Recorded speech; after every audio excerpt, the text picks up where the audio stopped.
Sí, tinc una llegenda, o sigui, vull entrevistar una llegenda, però té mala cobertura perquè som un poblet a prop de tocant a Salamanca. Càceres tocant a Salamanca. Estava a Prades, no tenia cobertura. Però si Parlant de Prades hi ha una cobertura excel·lent. No, a Prades hi ha una cobertura excel·lent i t'he de dir una cosa que m'acaben d'enviar ara ja, perquè esclar, ara ja m'envia tothom informació. Però podem anar a dinar un dia o no? M'han enviat diferents informacions, com per exemple, mira, m'ha arribat des de que obren al públic les pintures rupestres de les muntanyes de Prades, que tu vols saber. Gràcia de Prades. Sí, amb la S i tal. Amb la S, sí, amb la S, però un està a dalt i l'altre està a baix. No, ara ja, sí, això va costar.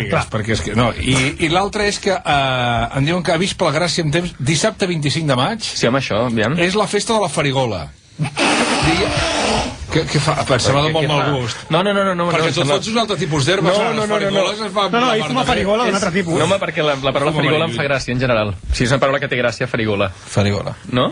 Com cotofluix, sí. És que ara ell està basculant entre fer el discurs de festa major o que acabi com el perfume.